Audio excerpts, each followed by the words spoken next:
চেন্নাই এফসির ঘরের মাঠে ইস্ট বেঙ্গল সিজনের প্রথম অ্যাওয়ে ম্যাচ খেলতে চলেছে। নতুন প্লেয়ারদের নিয়ে বিধ্বংসী দল তৈরি করলো অস্কার। কি গেম প্ল্যানিং রয়েছে এই ম্যাচ নিয়ে সেটা তোমাদের জানাবো। চেন্নাই এফসি কীরকম পরিকল্পনা করছে সেটা তোমাদের জানাবো। তার সাথে সাথে আর্জেন্টাইন দুর্দান্ত মানের একজন প্লেয়ারকে কিন্তু এবার আইএসএলে আমরা আসতে দেখলাম, সেই প্লেয়ারকে নিয়েও আপডেট শেয়ার করা রয়েছে এই ভিডিওতে। ইন্টারেস্টিং ভিডিও হবে, শুরু থেকে শেষ পর্যন্ত দেখো। ভিডিও ভালো লাগলে সকলে একটু লাইক শেয়ার করে দিও। আর যারা চ্যানেলে প্রথমবারের জন্য এসেছো মনে করে চ্যানেলটাকে সাবস্ক্রাইব করে নিও, তাহলে প্রিয় দলের খেলার সমস্ত আপডেট তোমরা এখানে পেয়ে যাবে। তো চলো আর দেরি না করে ভিডিও শুরু করা যাক। তো প্রথম অ্যাওয়ে ম্যাচ ইস্টবেঙ্গল আজ খেলতে চলেছে, যেটা কিন্তু চেন্নাই এফসির ঘরের মাঠে ইস্টবেঙ্গল বিকেল 5টা থেকে মুখোমুখি হবে। তো অ্যাওয়ে ম্যাচ ইস্টবেঙ্গল খেলতে গেছে, তো এই ম্যাচের স্কোর লাইন প্রেডিকশান সকলে করো একটা করেই। দুটো তিনটে কমেন্ট করলে কমেন্ট নিতে সমস্যা হয়, তো একটা করেই স্কোর লাইন প্রেডিকশান করো যে আজকের ম্যাচের রেজাল্ট কি হবে।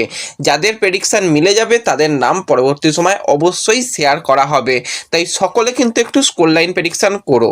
তো আজকের যদি ম্যাচ নিয়ে কথা বলি, খাতায় কলমে চেন্নাই এফসির তুলনায় ইস্টবেঙ্গল বেটার দল এই বছরে দেখে মনে হচ্ছে, এবং পারফরমেন্সের দিকে তাকালেও 6 ম্যাচে 11 পয়েন্ট নিয়ে 6 নম্বর পজিশানে ইস্টবেঙ্গলের অবস্থান আজকের ম্যাচ শুরু হওয়ার আগে পর্যন্ত।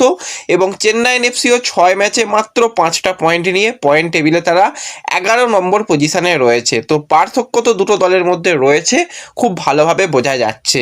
তো অ্যাওয়ে ম্যাচ সবসময় কঠিন ম্যাচ হয়, এবং চেন্নাই এফসির বিরুদ্ধে ইস্টবেঙ্গলের অ্যাওয়ে ম্যাচের রেকর্ড খুব একটা খারাপ নয়। গত সিজনেও পিভি বিষ্ণু, জিকসান সিংয়ের গোলে ইস্টবেঙ্গল ম্যাচ জিতেছিল। তো মেন যেটা ব্যাপার, দুপুরের দিকে ম্যাচ বা বিকেলের দিকে ম্যাচ, তো সেক্ষেত্রে ওয়েদার একটা কিন্তু বড় ব্যাপার হয়ে থাকবে, কারণ চেন্নাইয়ে প্রচণ্ড পরিমাণে গরম পরিবেশ। সেখানে এই বিকেল 5টা থেকে খেলা মানেও সেখানে 30 ডিগ্রির ওপরে মোটামুটি গরম থাকবে। সেখানে গরমের মধ্যে খেলাটাই একটা চাপের ব্যাপার। তারপর চেন্নাইয়ে ভাই আজকে তো চেন্নাই সুপার কিংসের খেলা রয়েছে, তো পুরো চেন্নাই কিন্তু হলুদ হয়ে গেছে। সেখানে চেন্নাই এফসির খেলা কতজনই বা দেখতে আসবে সেই নিয়ে একটা তো প্রশ্ন অবশ্যই থাকবে। তো সেক্ষেত্রে চেন্নাই এফসিকে কেউ সাপোর্ট করতে আসবে কি না সেটা তো আমাদের জানা নেই, কিন্তু ইস্ট বেঙ্গল এই চেন্নাইয়ের ঘরের মাঠেতে গিয়েও কিন্তু বেশ কিছুটা সাপোর্ট পাবে। কারণ তোমরা সকলেই জানো নন্দকুমার তার কিন্তু যে একাডেমি রয়েছে, সেই একাডেমির প্রচুর সদস্যরা কিন্তু আজকে মাঠে আসবে। তো সেরকমভাবেই টিকিট চাওয়া হয়েছে চেন্নাই এফসির তরফ থেকে। অনুমান করা হচ্ছে প্রায় 300+ সাপোর্টার কিন্তু এসে ইস্টবেঙ্গলকে সাপোর্ট করবে, বিশেষত নন্দকুমারকে সাপোর্ট করবে। তো সেক্ষেত্রে ইস্টবেঙ্গল কিছুটা হলেও অ্যাওয়ে ম্যাচে সাপোর্ট পাবে, যেটা চেন্নাই এফসি তুলনামূলক কম সাপোর্ট পাবে। কারণ চেন্নাই মানেই তোমরা জানো সেখানে আইপিএলের একটা ক্রেজ চলছে, মহেন্দ্র সিং ধোনির ঘরের মাঠ। তো সেখানে চেন্নাই সুপার কিংস বেশি সাপোর্ট পাবে চেন্নাই এফসির তুলনায়। তো যাই হোক, সে কারা সাপোর্ট পাবে আমাদের দেখে লাভ নেই। আমাদের মেন যে ম্যাচ, সেই ম্যাচের দিকে যদি আমরা নজর রাখি, তো এই ম্যাচটা ইস্টবেঙ্গল যদি পুরো 3টে পয়েন্ট আনতে পারে, পয়েন্ট টেবিলে কিন্তু তারা 14 পয়েন্ট নিয়ে 3 নম্বর পজিশানে উঠে আসবে, যেটা কিন্তু তাদের অবশ্যই একটা বাড়তি অক্সিজেন দেবে। তো অ্যাওয়ে ম্যাচ কঠিন ম্যাচ হলেও কিন্তু জেতার জন্য চেষ্টা তো ইস্টবেঙ্গল ডেফিনেটলি করবে। এবং সবথেকে ভালো ব্যাপার, ইস্টবেঙ্গল তাদের আইএসএলের যে স্কোয়াড, পুরো স্কোয়াডকে কিন্তু আজকের ম্যাচে প্রথমবারের জন্য পাবে। সেখানে চোট আঘাত সমস্যা অনেক কিছু ছিল, সব কিছু কাটিয়ে সবাই কিন্তু আজকে ম্যাচের জন্য অ্যাভেলেবেল রয়েছে। এবার কোচ কোন 11 জন প্লেয়ারকে প্লেয়িং 11-এ রাখবে সেটা তো আলোচনা করবই, বা কাদের বেঞ্চে রাখা হতে পারে, তাদের নিয়ে কি পরিকল্পনা হতে পারে সেই নিয়ে তো অবশ্যই আলোচনা করব। তার আগে হোম টিম চেন্নাই এফসি যদি আমরা কথা বলি, চেন্নাই তাদের ঘরের মাঠে কিন্তু আজকে নিজেরা নতুন করে শুরু করতে চায়, কারণ তাদের খুব একটা ভালো সিজন যায়নি। এখান থেকে তারা চেষ্টা করবে ঘুরে দাঁড়াতে। এবং চেন্নাই এফসি দলেও কিন্তু বেশ কিছু বঙ্গ তনয় রয়েছে, সেখানে প্রীতম কোটাল, সেখানে শ্রমিক মিত্রা, সেখানে অঙ্কিত মুখার্জির মতন প্লেয়ার রয়েছে। তো প্রীতম কোটাল যেটা জানিয়েছে, ইস্টবেঙ্গল ডেফিনেটলি এই বছরে খুবই ভালো দল, এবং প্রীতম কোটালের ইস্টবেঙ্গলের বিরুদ্ধে রেকর্ড খুবই ভালো। যেই ম্যাচেই প্রীতম কোটাল মাঠে থাকে, আইএসএলের ম্যাচে বিশেষ করে, তো সেখানে কিন্তু ইস্টবেঙ্গল ম্যাচ জেতেনি। তো এরকম একটা রেকর্ড ইস্টবেঙ্গলের রয়েছে। প্রীতম বলেছে যে দেখো রেকর্ড অনেক দিন ধরেই চলছে, ঠিক আছে, কিন্তু রেকর্ড যে কোনো দিন যে কোনো মুহূর্তে ভেঙে যেতে পারে। ইস্টবেঙ্গল এই বছর যেরকমভাবে খেলছে তাদের সবথেকে ব্যালেন্স দল বলে মনে হচ্ছে। হ্যাঁ, কিছু ম্যাচে তারা পয়েন্ট নষ্ট করেছে, কিন্তু সেগুলো বাদ দিয়েও ইস্টবেঙ্গল এবছরে অনেক ভালো শেপে রয়েছে। তো অবশ্যই ইস্টবেঙ্গলের বিরুদ্ধে একটা কঠিন লড়াই হবে, সেটুকু আমরা বুঝতে পারছি। আমরাও প্রস্তুত, ইস্টবেঙ্গলকে আমরা নিয়ে পরিকল্পনা করেছি এবং আমরা অবশ্যই এই ম্যাচটা দেখে নেব যে শেষ পর্যন্ত কি হয়। তো তার মানে বোঝাই যাচ্ছে প্রীতম কোটালরা রীতিমতন কিন্তু খুব ভালোভাবে ইস্টবেঙ্গলকে নিয়ে তারা পড়াশোনা করেই বলতে গেলে খেলতে আসছে, যে হ্যাঁ ইস্টবেঙ্গলে কোথায় কী খামতি সেগুলোকে তারা কাজে লাগানোর চেষ্টা করবে। এবং চেন্নাইন এফসি মানেই আমরা জানি তারা ফিজিক্যাল ফুটবলের উপর জোর দেয় এবং তারা ফিজিক্যাল ফুটবল খেলার সমস্ত রকম চেষ্টা করবে। সেখানে ইস্টবেঙ্গলের প্লেয়ারদের সতর্ক সর্বদা থাকতে হবে, কারণ কোনোভাবে যদি চোট আঘাতের বড় সমস্যা হয় সেটা পরবর্তী সময়তেও কিন্তু একটা বড় ধাক্কা হতে পারে। তো সেই কারণে কিন্তু প্রত্যেকটা প্লেয়ারকে নিজেদের সেফ রেখে খেলতে হবে, কারণ এখনও অনেক ম্যাচ বাকি রয়েছে।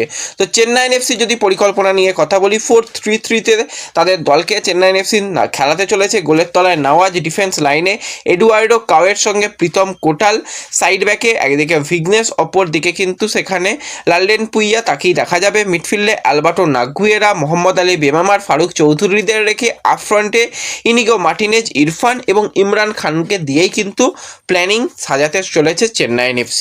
আর অপর দিকে যদি আমরা অ্যাওয়ে টিম ইস্টবেঙ্গলের কথা বলি, ইস্টবেঙ্গলের তো ম্যাচ জেতা ছাড়া কোনো উপায় নেই। তো ইস্টবেঙ্গলের জন্য কিন্তু আজকে প্রথম থেকে যদি কেভিন সিভিলে শুরু করে, তো সেক্ষেত্রে আক্রমণ বিভাগে যেরকম আমরা 3জন মিডফিল্ড, 1জন স্ট্রাইকার দেখছিলাম, সেটার বদল হতে পারে। এবার যদি অস্কার মনে করে যে না, আমি এখনই কেভিনকে প্রথম থেকে ব্যবহার করব না, অল্প বিস্তর থেকে গেম টাইম দেবো, অ্যাটাকিং ফুটবল খেলবো, তো সেক্ষেত্রে কিন্তু ইস্টবেঙ্গলের প্লেইং 11 কিছুটা আলাদা হতে পারে। তো যদি আমরা কেভিনকে নিয়েই পরিকল্পনা করি, কেভিন আনোয়ার ডিফেন্সে যদি থাকে, তো সেক্ষেত্রে গোলের তলায় গিল, ডিফেন্সে কেভিন আনোয়ার, সাইড ব্যাকে জয়গুপ্তা এবং রাকিব শুরু করবে।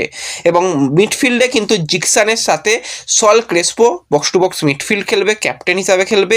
এবং আক্রমণ বিভাগের দিকে তাকালে সেখানে মিগুয়েলকে কিন্তু ফ্রি রোল দেওয়া হবে, যে তুমি গোটা মাঠ জুড়ে খেলো, নির্দিষ্ট কোনো পজিশনে খেলার প্রয়োজন নেই।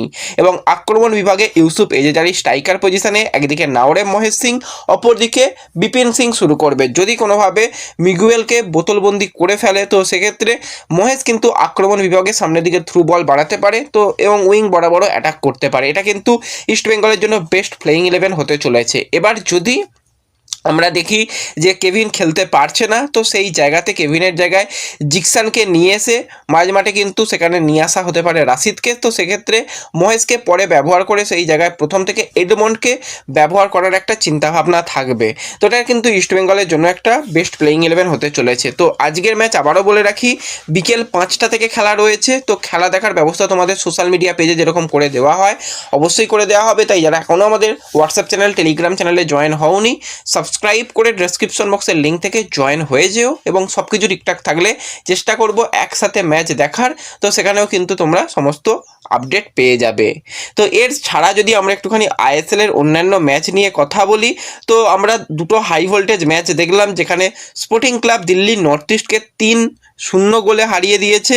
এবং আরও একটা ম্যাচ গোয়া এবং উড়িষ্যা, সেখানে কিন্তু আমরা দেখলাম গোয়া 3-1 গোলে ম্যাচ জিতেছে। সেখানে ড্র্যাজিজ আবারও গোল, পল মরিনোর দুর্দান্ত ফ্রি কিক এবং শেষে ব্রাইসন গোল করেছে। এবং উড়িষ্যা এফসির হয়ে ভিপি সুয়ের একদম ম্যাচের শেষের দিকে গিয়ে একটি গোল করেছে। তো সেখানে 3-1 গোলে গোয়া জিতে গিয়ে কিন্তু গোয়াও পয়েন্ট টেবিলের 5 নম্বর পজিশনে উঠে এলো। হ্যাঁ, 8টা ম্যাচ খেলে তারা 13 পয়েন্টে রয়েছে। এছাড়া যদি আমরা একটা ট্রান্সফার নিউজ নিয়ে কথা বলি, তো সেক্ষেত্রে একজন দুর্দান্ত মাপের আর্জেন্টাইন প্লেয়ারের কিন্তু এবার ইনকামিং আমরা শুনতে পাচ্ছি, বা সেটা কমপ্লিট হয়ে গেছে। তো 27 বছর বয়সী আর্জেন্টাইন অ্যাটাকিং মিডফিল্ডারের প্লেয়ার ফ্রান্সিং। তো এই প্লেয়ারের যদি আমরা কথা বলি, সে ক্লাব কেরিয়ারে কিন্তু বেশিরভাগ সময়তেই খেলেছে। সে রিয়াল মাদ্রিদের আন্ডার 19 দলে বা তাদের রিজার্ভ টিমে বা তাদের ইউথ প্রোডাক্ট থেকে উঠে আসা প্লেয়ার। এবং সে লা লিগা খেলার অভিজ্ঞতা তার যেরকম রয়েছে, এছাড়া Spanish second tier league, third tier লিগেও খেলেছে। দীর্ঘদিন ধরে স্পেনে ফুটবলটা খেলে সে ইন্ডিয়াতে মুভ করছে এবং খুবই কম বয়সে। সেখানে 177 ম্যাচে 16টা গোল, 19টা অ্যাসিস্ট রয়েছে কিন্তু এই আর্জেন্টাইন প্লেয়ারের কাছ থেকে। তো এই প্লেয়ারকে অফিসিয়ালি কেরালা ব্লাস্টার্স সাইন করিয়ে নিয়েছে মাত্র 80 লক্ষ টাকা ট্রান্সফার মার্কেট অনুযায়ী তার মার্কেট ভ্যালু, কিন্তু প্লেয়ারটার মধ্যে তো কোয়ালিটি রয়েছে। কম বয়সে এরকম প্লেয়ার আইএসএলে আসছে এবং যে স্পেনে যথেষ্ট ভালো খেলে আসছে, তো এই প্লেয়ারের দিকে আলাদা করেই নজর থাকবে যে তারা কীরকম পারফরমেন্স করায় এই প্লেয়ারকে দিয়ে, এবং কেরালা আরেকটু শক্তি বাড়িয়ে নিল সেটা বলাই যায়। এবং তার সাথে সাথে পিটার হ্যাডলি তাদের অ্যাসিস্ট্যান্ট কোচ হিসাবে নিযুক্ত হচ্ছে, তোমাদের জানিয়েছিলাম। তো তার নামও কিন্তু অফিসিয়াল অ্যানাউন্সমেন্ট হয়ে গেছে, তাকে আমরা এবার আইএসএলে অ্যাসিস্ট্যান্ট কোচ হিসাবে দেখতে পেতে চলেছি।